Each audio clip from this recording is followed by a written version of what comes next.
Awesome. All right. Thank you. Thank you. And I do want to give opportunity for Sophia, who is also a guest. She's on the Zoom call. Sophia, do you mind doing the same thing and rounding out our guest list today? Tell us a little bit about yourself, how you have heard about the club, and what you're looking to gain. Yes, hi, good afternoon. My name is Sophia Webster.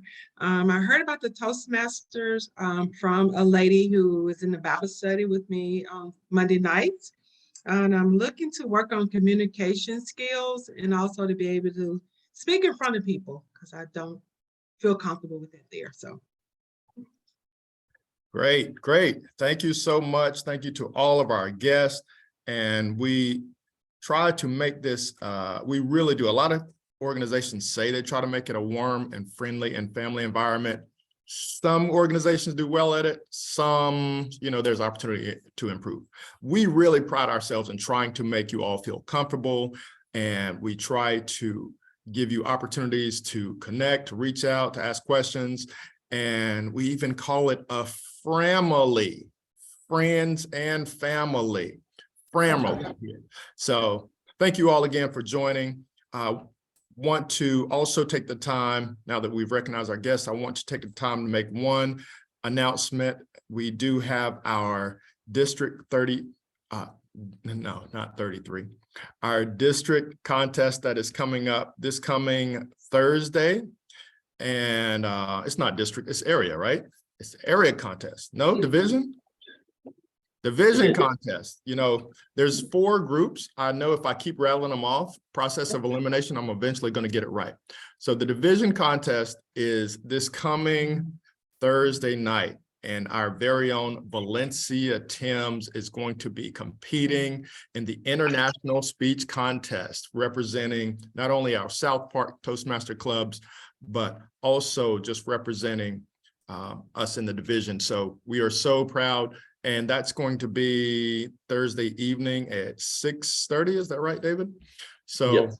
If you want to, maybe we can round out the meeting with a few more logistical details with that. But I just wanted to make sure I mentioned that, is because many of you in the room, you see one experience of the Toastmaster meeting, then those on the Zoom call, you see a different aspect of it, but it flows the same. But Toastmasters offers these speech competitions, and we're about to go into our prepared speech segment. So just wanted to let you all know some of the different things that happen outside of just the 4 walls there in the room, and also our little Hollywood squares here. So anyway, without further ado, I am going to pass this portion of the meeting over to our Toastmaster of the Day to lead us through our meeting. And our Toastmaster of the Day is going to be done by none other than Sonia Pons. Let's give her a warm welcome. Take it away, Sonia. Yay! Thank you, family, and welcome to Southpark Toastmasters. My name is Sonia Pons. It's my absolute pleasure to be your Master of the Day. Now, what does the Toastmaster of the Day do? They usher in the experience, sort of like your MC. But to do that, I have to introduce you to some amazing people on the team today to give you an amazing experience. So first up, I would like to introduce our general evaluator, because he has something that I like to call the tag team, the timer, the all counter, and the grammarian. So Jamil, tell us a little bit about a general evaluator, and then usher in your tag team. Jamil. I certainly will. Thank you again, Sonia. So the general evaluator, as Sonia stated, is going to run through the second half of the meeting, calling up different speech evaluators, calling up the timers for their report. The timer is only one timer, to make sure we stayed kind of in the allocated time that Toastmasters has given us for our speeches, our evaluations, our table topics. And we have so many different people that are involved in it, but instead of me telling everything, which I kind of sort of did, maybe it's from the weekend, it's the birthday celebration, I just feel like it's all about me. So let me bring up the timer for this particular day and let them tell what their role is. Take it away, Debbie. Thanks, Jamil. As your timer, I'm going to do exactly that. I am going to be looking at how long you speak, and our speeches are 5 to 7 minutes each. Our evaluations are 2 to 3 minutes each, and our table topics are 1 to 2 minutes each. I will hold up a card that says you met your goal, for example, 5 minutes. And then as you go on, I'll say, okay, you're going closer to the 7 minutes. And then when you get to the 7 minutes, you'll see a red card that will just say, okay, think about wrapping it up. So I will give everybody feedback during the general evaluation at the end. Thank you. Great. Thank you for that, Debbie. And Valencia, if you don't mind making your way up, I'm gonna let you speak on behalf of all of the speech evaluators. If you can just give our guests and our members an idea on what is a speech evaluator and why do we have them? Is it to make us feel bad after we've given a speech? Like, we got enough negative stuff in the world. What is a speech evaluator, Valencia? Thank you, Jamil. No, we do not come here to feel bad about what we do, or else I would not be here. I'm telling you right now. We have our speech evaluation in order to give feedback and encourage each other. When Jamil told you that we're a family, we want everybody in this club to succeed. So your evaluation is to give you feedback, pointers, something you might want to think about to challenge yourself in order to make you a better speaker and a better leader. Does that work? That's wonderful. I knew you'd do a great job of it. And I'm trying to prepare you for Thursday night. Just the more I can have you speaking. Even more feedback. Wonderful. Great job. Thank you for that, Valencia. And then I'm going to bring up one other person, bring them at least to the virtual lectern, which is going to be our grammarian, and it's going to be done by John O'Connor. John, can you tell us about the grammarian's role, please? Absolutely. Thank you, Jamil. Good afternoon, everybody. The grammarian selects word of the day, helps us all to build our vocabulary. I also listen out for filler words or phrases that we may interject into our speech, such as ums, ahs, so's, you knows. So just be watchful of those today, if possible. The word of the day is charisma. Charismatic and variations of the word count as well. So charisma is the word of the day. I'm going to put it in the chat. It means personal attractiveness that enables you to influence others, or a special magnetic charm or appeal. For example, they have enough charisma to turn the dullest moment into a high energy event, which I think is pretty appropriate for our group here. So, without any further ado, thank you, and back to you, Jamil. Great. Thank you so much. So that is part of the tag team that I will be having to give their portion of the reporting section of the meeting, the second half of the meeting. But I'm going to pass it back to our Toastmaster of the day to go ahead and lead us further into this segment. Take it away, Sonia. Fantastic. Thank you for my amazing tag team. We are truly, truly a family here. So why do you have a tag team in Toastmasters? This is how a Toastmaster meeting works. We have our prepared speeches. You've heard from our evaluators what they're going to do with our prepared speeches today. Then we're going to have our impromptu speaking portion. That's our table topics. That's when anybody and everybody can participate in table topics, where we give you a topic and you riff for about a minute or two. If you're a guest day, we would love for you to participate. No pressure, but we want to hear you. And then we have our evaluation portion. And that's when my other team members who stepped up and talked about what they do today. Now, we have themes in Toastmasters meetings. And I looked up what's happening on May 20th. And I have to tell you, as someone who used to be a volunteer at the Smithsonian National Postal Museum, I was like, oh. And 121 years ago, March 20th, 1922, the Postmaster General, Herbert Work, declared that all homes must have a mailbox if they wanted mail. Very similar to Toastmasters. If you want to embrace what it means to be a Toastmaster, and our tag is "We are where leaders are made," you have to be in the game. You have to show up at a meeting, whether you show up as a guest or a member, when you commit to the opportunity that are offered to you, because it's the gift to be an amazing communicator, to be an amazing charismatic leader. You have to accept the challenge. And today we're offering the gift of engagement. We're offering you the gift of opportunity to be able to stand in your place as a leader and a communicator. So from the family of Southpark Toastmasters, thank you, thank you, thank you. And remember, You are important because you were here today. Nothing happens by happenstance. And we're going to learn a little bit about a happenstance mentor.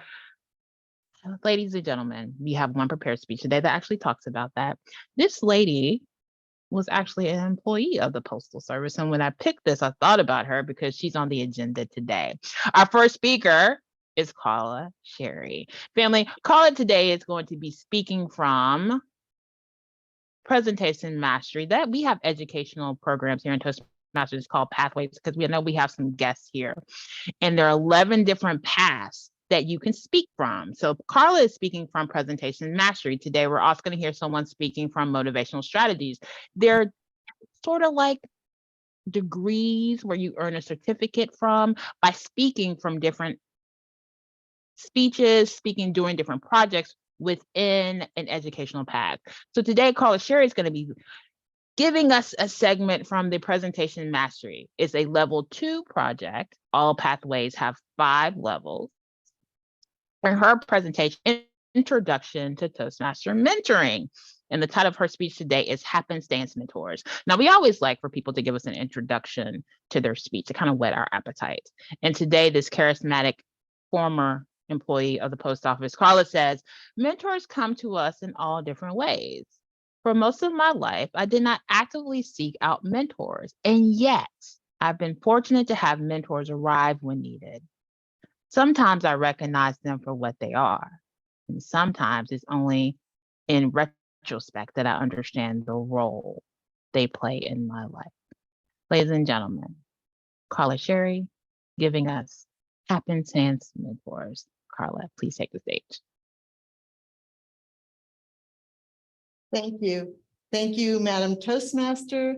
Thank you to those in the room, and thank you to those on Zoom for allowing me to share this story with you. Let me ask you, how many of you know what happenstance means, besides the fact that it'll be a great future word of the day?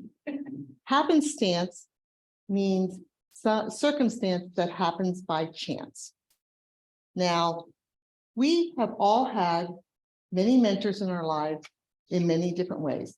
They come to us, they guide us, they share their wisdom, they share their experience, and they help to move us forward in our journeys. Have you had your mentors come to you from happenstance? Or have they come to you because you have intentionally thought out having a mentor? Think about it. How have mentors come to you? I first heard about mentorship in the 1990s, mid-1990s. My agency, the U.S. Postal Service, thank you very much for the theme of the day. My agency started a program called Advanced Leadership. I was targeted for it, and that program consisted of 2 main parts: classroom learning and mentorship. The classroom experience was excellent. The mentorship, not so much. My mentor, my senior manager, was not in my organization. It was a cross-organizational thing. Did not know how to be a mentor, did not want it. And all he saw me as was an extra pair of hands to help him move his own agenda forward. It was a bad experience for me. It was a bad experience for him. I did not grow from the experience. Basically, I just grew tired from doing my own job and doing this extra work with him. And I had a bad taste in my mouth about mentorship. Now, let me tell you about a successful happenstance mentorship that I had experienced in the Postal Service, because these things do happen. Clara was a school teacher. She's sitting in the back of the room for those of you online. She coincidentally is here this week visiting me. I had to reschedule this, so she's going to get to hear the speech. Clara was a school teacher. I think that helped her to know how to guide people and organize and share information. She moved from school teaching to the government. She joined an agency. She eventually worked her way to my agency, the Postal Service, and eventually we were in the same organization, the IT organization. Clara was a quiet person, and she did not speak a lot, but when she spoke, people stopped and listened. When I was on my first project with Clara, what I observed was that when people spoke, she listened. She really listened. And then she asked questions, and then she restated what she heard to validate what she heard. No judgment, just clarification. What I learned from that is it's very important to listen and ask questions. The next thing is that it wasn't her nature to be a guide. When I came to her with ideas, when I came to her with some of the project work I was doing and ran it by her, she always looked at it thoroughly. And then she would not tell me how to change it. She would ask me questions to sort of nudge or guide me forward. So my thinking, my brain would develop more. And that taught me that you would listen, you ask questions, and you be collaborative. The third thing is that Clara modeled her experiences in the way she did leadership. And that became part of her way of doing things, became part of my leadership style. So modeling good behavior is a way that you can mentor someone. And the last thing, and I will say she excelled at this, and when I say excelled, I mean the capital EXCELLED, because she knew how to deal with conflict. She was good at conflict resolution, and she was very good at finding ways to get over bumps in the road. So let me tell you a quick story. We worked on a 1.5 billion, that's $1 billion project, and we were developing the plan for moving forward with that project. Thank you. We ran everything through by our manager and throughout the planning phase, and then we went and did the overall presentation to our manager. When we were done, she was our spokesperson. When we were done, he lambasted us practically out of the room. He didn't agree with our approach. He didn't agree with our data. He questioned it. He didn't agree with our recommendation. And quite frankly, he was rude and he was a bully. I felt like punching him in the face. That was my reaction. Clara thanked him for the feedback, asked some clarifying questions, and said, we will address your issues and come back. I was furious. She was calm and dignified. In our debrief, she asked two simple questions. Everybody was furious.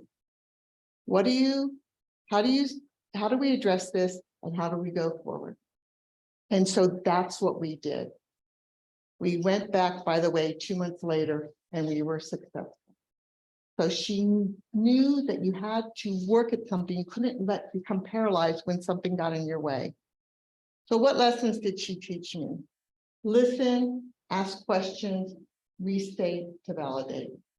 Analyze the information you have and be collaborative and add your own value. Do your own research. And when you hit a roadblock, when you hit a barrier, what you want to do is you want to step back. You want to assess the whole story. And you want to find a way either through it, around it, or over it. If you believe in something, you did not stop fighting. You worked very hard to do it. Clara was an unintentional mentor that I got by happenstance.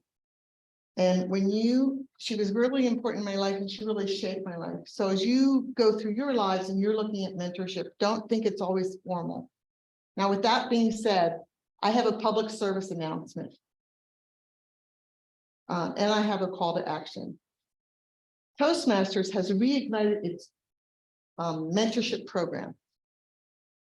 If you're new, if you're old, you can be a mentor, you can be a mentee. Either one is fine. You will grow and you will learn from it. So my call to action is go check it out.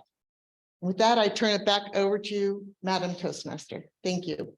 Fantastic. A round of applause for Carla. And thank you for celebrating what it means to be a mentor. Family, if you do not know, Carla is a mentor in action here at our club, and she is an officer. She is our secretary, and we couldn't do anything without you. So we so appreciate you.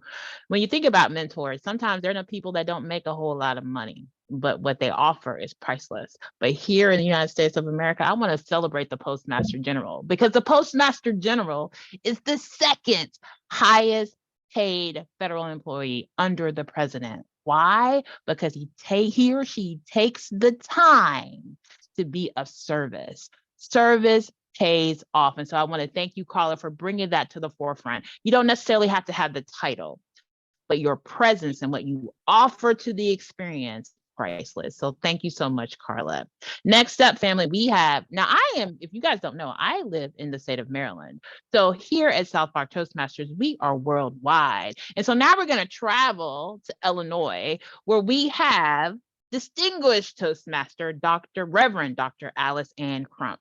She is also the Division C director. And maybe if you have a little time later, we'll talk to you about the structure of Toastmasters International. She's the Division C director of District 103, but she's a proud member here of our Toastmasters. Today, she is going to celebrate what it means to learn through the motivational strategies path. She is a two-time distinguished Toastmaster, and she has worked all 11 educational pathways in Toastmasters twice. Today, she's going to be offering us a speech from the Motivational Strategies Path, Level 1, Evaluation and Feedback Project. Her speech today is titled, Do You Have a Moment? Now, when she gave me an introduction, she says, have you ever had a moment when you just needed a moment? A moment to collect or gather your thoughts? A moment to figure out where you are and how did you get there? A moment to strategize your next? A moment just to be honest with yourself. A moment to breathe. Family, please welcome Reverend Dr. Alice Ann Crump to the stage. Do you have a moment? Do you have a moment? Dr. Alice Ann Crump.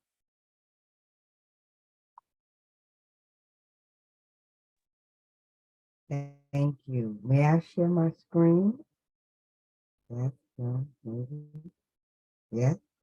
Okay, try. Nope. Can I share my screen? But that's okay.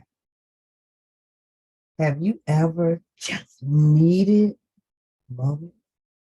Anyone? Have you ever just needed a moment? Kind of gather your thoughts, reposition your stand, take a breather. Have anybody ever needed a moment? Me too. I find that I need them more often now. Things are bombarding me left and right, falling down on me, the pressure. And sometimes I just need a moment. I have 12 grandchildren. And every once in a while, I have all of them. And all of them are calling me at the same time. No, just need a moment. Give me a moment. Just a moment. I just need a moment. Okay. Now what do you want? One at a time. Tell me what you want. After I have that moment, I can think clearer, function after I have the moment. But in my moments that I absolutely need, I take a moment to settle myself.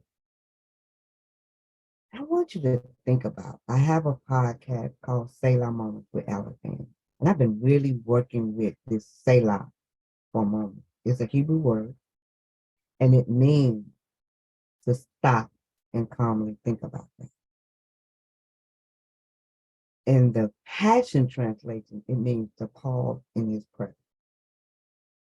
I really like that. But what I'm going to do in this moment that I asked you for, so give me a moment. What will I do in that moment? First of all, I will be absolutely still. block out everything except the sound of my voice. With my voice, I engage in the conversation. Now, because I'm a woman of faith, my conversation is with God. For those who are not people of faith, maybe you need to have the conversation with yourself. Engage in asking yourself, what am I going to do in this moment? How am I going to respond? Will I overreact? Will I react? What will I do? You need that moment. Be still, engage in that conversation, and then listen. Listen for the answer. Listen for the response. Because it will come. If you be still enough, block everything out. Take the Selah moment. Sit still, engage in a conversation, listen. And the next one is apply what you heard. Make it applicable to your current situation, your life, your marriage, raising your children, and even how you process things in your life.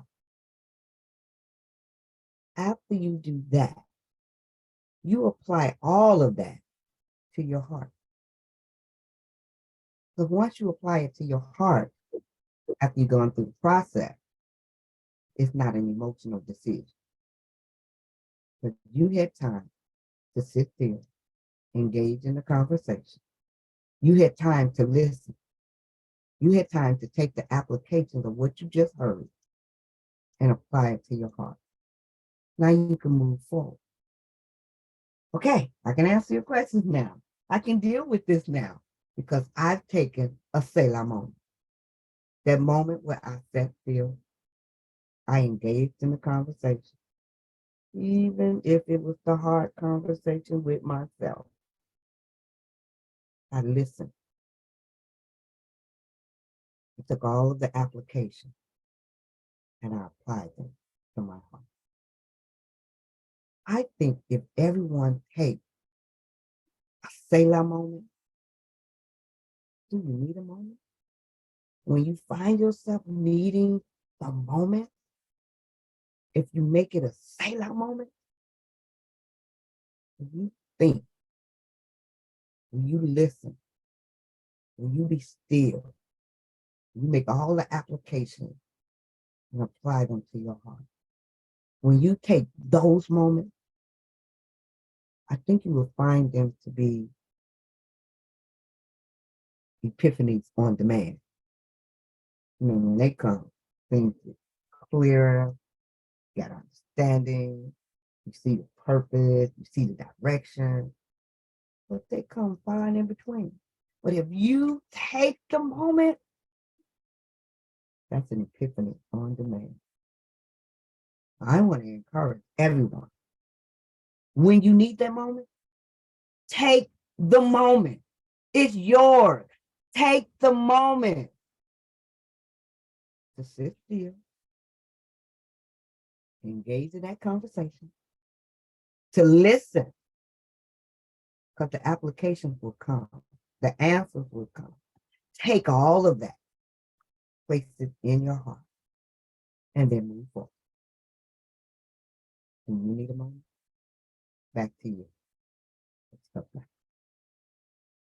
Fantastic. Thank you so much, Dr. Alice. And family, every club has someone they can lean on. And when we think about resilience, our mascot of resilience is Dr. Alice Ann. And if you get the opportunity to visit us here in the National Capital area and come to the National Postal Museum, you will get to see the unofficial mascot of the post office. His name is Only. He's a dog, and you get to see him. He's a stuffed dog down on the first floor. And he is the unofficial mascot of the post office because in 1888, he just started hanging around the Albany post office. And he protected that post office until the day he passed away. And we celebrate him by encasing him in the National Post Office Museum, and we're very excited to see him. Next up, family, we have someone else who wants to offer us an offering today, and that is Jennifer Adarko. Jennifer, I do not have your title of your speech or your pathway, but please come to the stage, introduce it to us, and then begin your offering. Ladies and gentlemen, please welcome to the stage, Jennifer Adarko. Jennifer's not present, unfortunately. All right. No worries. Well, then we will call up our topics master of the day, and that is going to be Allison. Allison, please usher in our topics, table topic session. Thank you so much. Just to give our guests a little preview of what we're about to do here, this is our impromptu speaking. Some would argue this is not more important, but more useful potentially in our everyday lives versus the prepared speeches, because maybe occasionally we're doing a presentation, but a lot of what we're doing is really that one-on-one in meetings, impromptu speaking. And that's what this part is really good for. We'll have a couple prepared questions, 1 to 2 minutes. I will bring up first the veteran, but then would encourage some of the newer people just to give it a try. You don't, no worries. It's just getting your feet wet, and it's a great opportunity to do that. We do have the table topics revolved around our theme today, with our theme being the mail. I'm going to first bring up Valencia, if you wouldn't mind, for our first one. Just show how it's done. Maybe then we can get a guess. There's been a trend in recent years of getting to inbox zero, meaning you have no emails in your inbox. Is this something that you personally strive for? Oh, Allison. Y'all don't want to see me cry. But recently, my inbox has had an influx of emails, both at work and personally. My new job, I'd say, is the reason why I have more work email. I work for the city of Charlotte, and everyone wants to talk to me all day long in one form or another. And I cannot remember the last time I had no email in my inbox, which is the reason why I was thinking about crying. Whew. As a matter of fact, I thought about changing my email address just to make this happen for myself. I'm taking on some roles next year with Toastmasters, and I think I need a Toastmasters inbox, because getting things in my personal email from Toastmasters blends in with spam and other things that are coming.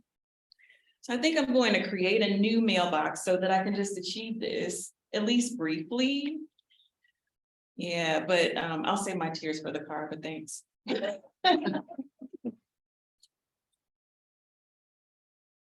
how easy that is? Can I get a volunteer in the room? Yeah, come on up.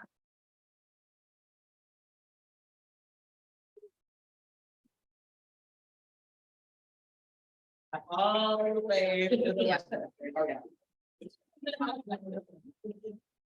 Some people feel that sending a letter or a card is a lost art or something that people don't really value anymore. How do you feel about, you can either say either sending or receiving a letter or a card? Oh, I'm passionate about this because it was my birthday last week. And it was a big birthday. It was the Medicare birthday.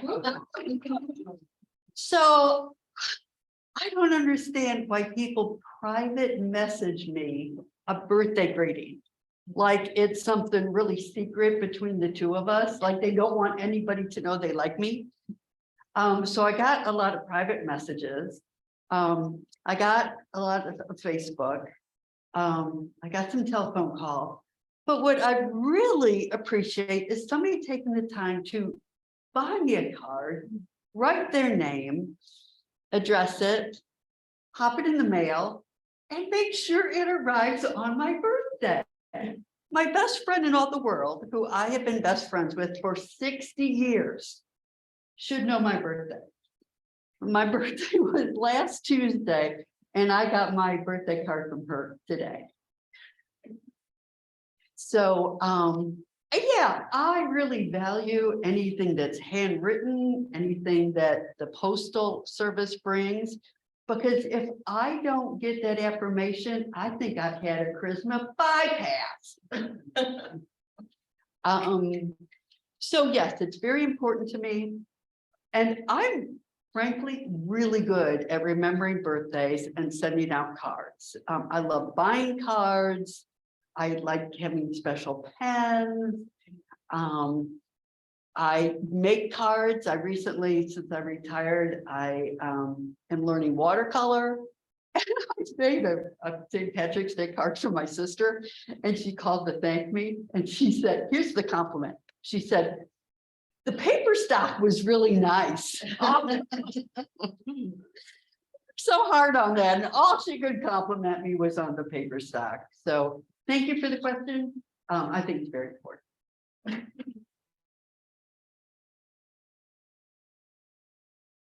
Thank you. I think we have time for one more. Is there anyone online that would like to give it a go today? I see David mounting Ronky. Ronky. She there? Yeah, she said. Hello. Hi, Hey, I'm sorry. How are you doing? great. How about yourself? I'm doing well. I'm sorry. I was just on another meeting and just finished out. No problem. We would love to know what has been your most favorite thing that you have received in the mail. Oh, okay. Good afternoon, my fellow Toastmasters and distinguished guests. Something that has been the most exciting thing that I've received in the mail recently would be a thank you card from a realtor that I was working with. And in that card was a lottery ticket. And I'm not one to play the lottery. I think I may have played like one time in my life. And I even had to read the instructions. I was like, am I supposed to scratch off every aspect of it, or is it just one that I scratch off?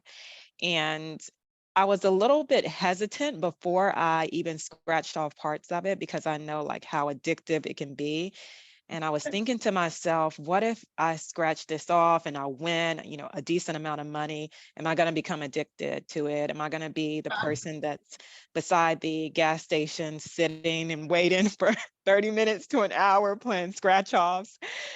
So I said to myself, no, you're not going to become addicted. Play this one time for fun and then go forward. And so I did scratch it off and I won $10.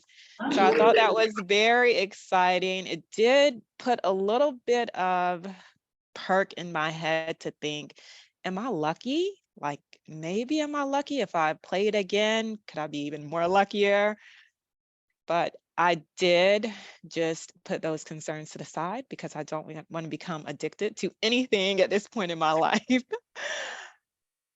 So therefore, the one thing or something that has been really exciting to get in the mail would be the note or the thank you card that came from a realtor that I was working with.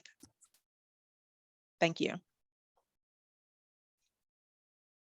Thanks so much. Thanks so much.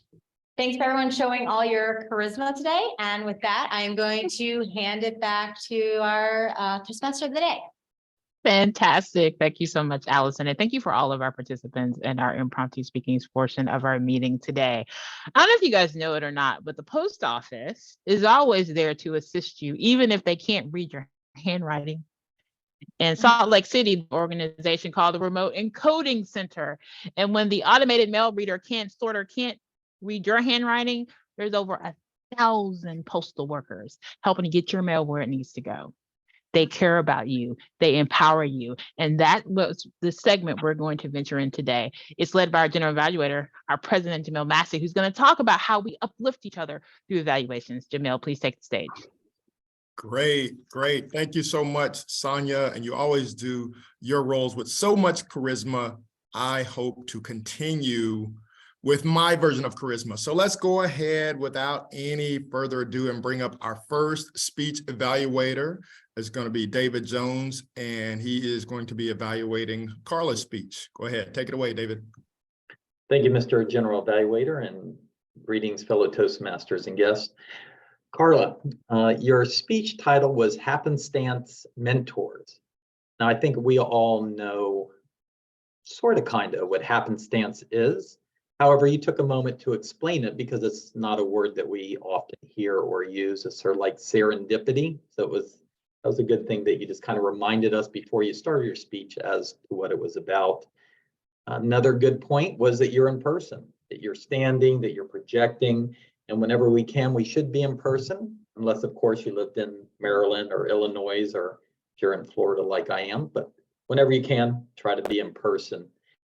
You had great hand gestures, you were counting certain subjects down with your fingers as you went along. And then you went into your subject matter, which is the post office. Now, just a side note, back in 1970, I sent a letter to Santa Claus asking for a G.I. Joe with Kung Fu grip. I don't think it was ever received. So if you could find that letter, please, and maybe get it forwarded. But your vocal variety was good, especially when you started talking about your mentor, Clara. She was a quieter person. And when you lowered your voice, you kind of discussed that. So we kind of were taken in the journey of her quietness. Now, there's a little room for improvement. At the beginning, you were thanking the room, the people, and we have a standard in Toastmasters where speakers aren't supposed to thank the audience. The audience is supposed to thank the speaker. But the other point of that was we do have certain protocols in Toastmasters where we have a regular greeting, which is greeting fellow Toastmasters and guests. We do that to allow the timer to know that you started your speech and also to let everybody in the room know that you're officially starting your speech. But you also had some other great points in your speech. You grabbed the audience's attention, which I thought is a great idea. I'd never really thought about it before, but you said, let me tell you a story. Everybody wants to hear a story. And when you said that, it kind of perked us all up. You tend to speak frankly and charismatically. When you said that you wanted to punch him in the face, that again grabbed everybody's attention. I think we all perked up for that one. And finally, you did have your PSA about Toastmasters and a call of action to check it out and the mentoring program. So good job, and thank you, Carla, Mr. General Evaluator. Great. Thank you so much, David, for that thorough evaluation for Carla's speech. And that is an example of how the speech evaluations go. And we're going to hear another one. So let's go ahead and bring Carla up to the lectern, and she's going to be doing the speech evaluation for Dr. Alice-Ann Crump. So take it away, Carla. Thank you. Oops. It's a joke. Dr. Alice-Ann has been doing speeches for a long time. She is a great storyteller. For those of you who are new here, she sucks you in. She's got this sort of voice that goes in and out. She's got a lot of hand gestures, and she always talks about something that leaves you with a message or touches your heart. And I definitely got her message today about needing a moment. And I feel like I need a moment, many more moments than I ever have. But the idea of having a moment, stopping, she told us, be still, engage in your conversation, listen for the answer, apply that, and then apply all of that to your heart. I think those are all good messages for us. And she went over them. She repeated them multiple times as she built up. And that's something that works effectively a lot of times. You don't just say it once, you do it multiple times. I thought that that was very effective. I have only one piece of constructive criticism for Dr. Alice-Ann, and that is that when you are online in front of your Zoom and you are looking this way, this is how you look. You do not look like you're looking at the audience. So you need to look at the audience. And the sort of second half of it is, I don't know if it's just today, but your microphone was making it hard for us to hear some of the words. I don't know if your microphone is, maybe it was just today, it could be our side, but just something to check on. Call someone through Zoom and ask them. Overall, I walked away with, I need to take more moments. I think we all can do that. I meditate as a practice, but this is between meditation, really to take the moments when you're about to do something, take an action and really think it through and then make sure it's coming from your heart, whatever you decide to do. Great speech. I feel motivated, I feel happy, and look forward to your next one. Thank you.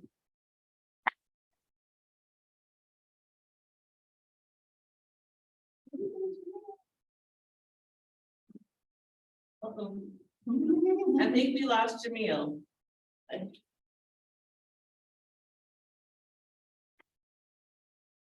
Uh-oh. All right, I will step up as his replacement for a moment. And I believe that we're just going to go ahead and call on a timers report for all of our speakers today. Okay, thank you, David. And our timing report today involves Carla's speech at 7 minutes and 44 seconds. Alice Ann, her speech was 6 minutes and 35 seconds. Our table topics were all right on target. Valencia was 1 minute and 8 seconds. Lee was 2 minutes and 3 seconds. And Ronke was 1 minute and 48 seconds. And just an FYI, if you get the red card, you've got like 30 seconds past that to kind of, wrap it up and conclude it in a way that works for you. And then for our evaluations, we had David evaluating at 2 minutes and 37 seconds. Carla evaluated at 2 minutes and 22 seconds. So everybody did an awesome job, and timing is important, whether you're getting the feedback or you're trying to provide it to the group. So thank you. Perfect. Jamil, I just introduced the timer, so you can take it over from here. Great. Thank you so much, David. My laptop went from low battery to no battery in a matter of 5 seconds. Didn't even give me a chance to plug my power cord in. So, all right, let's go ahead and bring up our grammarian for the day, which was done by John O'Connor. John, can you let us know how our grammarian report went? Thank you, Jamil. Pardon me, I'd love to get the name of our guest today. I think Carla's friend. I didn't catch your name. Clara. Clara, thank you so much. Clara and Jamil, happy birthday. I hope you had a great birthday last week, and terrific charisma by everyone in our group today. Very charismatic. I did not hear a lot of filler words today, so there's another one. It sounds like there's great improvement across the board, minus my added so there. Let's just pretend that didn't happen. Especially Carla. I've just noticed that squeaky clean, absolutely squeaky clean. I was trying to get you. I was trying to listen for one and I couldn't. So I just commend you. Excellent, excellent job. Where am I at? Sorry. So word of the day, I heard Jamil, Sonia, Allison, Clara, and David use the word of the day. So well done there. I heard so's and ums from Clara and Debbie. So just be mindful of those. And that is all. Thank you so much. Back to you, Jamil. Sorry, John, we gave you the wrong information on the visitor that you wanted to give feedback on. You meant Lee, I think. Say that again, Valencia. Sorry about that. We told you it was Clara because Clara is Carla's guest, but Lee was the one who did table topics and spoke. And Thank you. My apologies. no, we're sorry. Great. Thank you, John, for the grammarian's report. And again, that role is to not make anyone feel bad, as Valencia stated earlier, and I kind of joked about, is really to bring it to our awareness.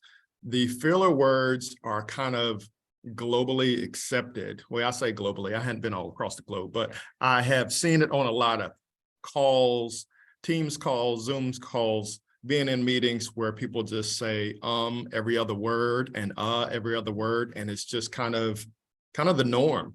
So in Toastmasters, see that so right there? It's just it's contagious, but it's really to bring awareness, to try to minimize them. It's not to necessarily completely eliminate them. If you can, great. Some people are. Obviously, I'm still in works after 12 years of Toastmasters, so maybe I just need a little more time. But that is the role of grammarian for as far as filler words, and counter. And the word of the day is just to kind of help you think on your feet and use that in your everyday conversations. Okay, for the general evaluator report, just our overall meeting of the day, we had several great speeches. We did start a little bit later, and that was because your president, myself, was talking about his birthday, just still being selfish, but I need to let it go. It's a new week. That was several days ago. But we want to try to be mindful of time because time is a very precious commodity. We can't get anything back, and we want to be mindful of your time. And I think the evaluations were great. The evaluations are specific to the speeches, and they're not just opinions. Like, I think you could have talked about the weather, or I think you should have talked about spring and flowers. Those are just kind of opinionated, and Toastmasters gives us some guidance on how to give a proper evaluations. And you heard it mentioned on the vocal variety. You heard it mentioned on if people are using hand gestures to help to deliver their speech, and if they're standing. These are all different examples that will help a speaker, help us as speakers to be more effective as a communicator, and also to keep our audience engaged on what it is they're saying, what it is that we're saying. Because if we give the greatest speech in the world and we bore people to death, was it really the greatest speech in the world? So anyway, those are some of the different tidbits that we gained from our meeting today. So I'm just very happy that our guests had a chance to witness all of that. And I would also like to, we have 2 minutes. I will, if you want to make sure for any of our guests that are in the room, make sure you leave your name and email address. You probably already got that on the sign-in sheet. I can send you follow-up information about how to learn more about joining our club. And also I can email out a chance for people to see and support Valencia when she competes this coming Thursday night. It'll be a Zoom link. People can hop on and we can say, hey, great job, but you'll probably be muted, but at least we'll be there in spirit to support her. But I believe that's all the announcements that I had for my officers in the room. And David, also, I want to make sure you have an opportunity to throw in anything for last minute announcements. Yeah, just to go on to the division contest, you maybe have to think about it. Division contest is Thursday night to support Valencia and district, and just see what it's about. We still need help. You can be a ballot counter. Anyone can do that. It's a simple role, but if you go to the district calendar, there's a link, the Zoom link to it. And but if you can just email me or let me know if you can help out this Thursday night, that'd be great. But it's just another way of seeing what Toastmasters can do for you as far as speaking. Back to you, Jamil. Great, thank you so much. That's all the announcements I have, and I'm being charismatically nudged to get out of the room. So what else do we have in the room there? Just on membership renewal, we have probably about half of our members have renewed, and we still have about half to go. And our deadline is the end of March. So please take a few minutes and do self-pay and get yourself renewed for another 6 months. Great. Thank you so much, Debbie, for that announcement. And thank you all. I hope you all have a great week. Thank you again for all of our visitors who had a chance to witness our Toastmaster meeting today. Hopefully you felt comfortable enough. You can come back again next week. And I also will be sending out again membership information on how to join. All right, you guys have a great rest of the week, and I will talk to y'all soon. Stay charismatic. Bye. Bye, families.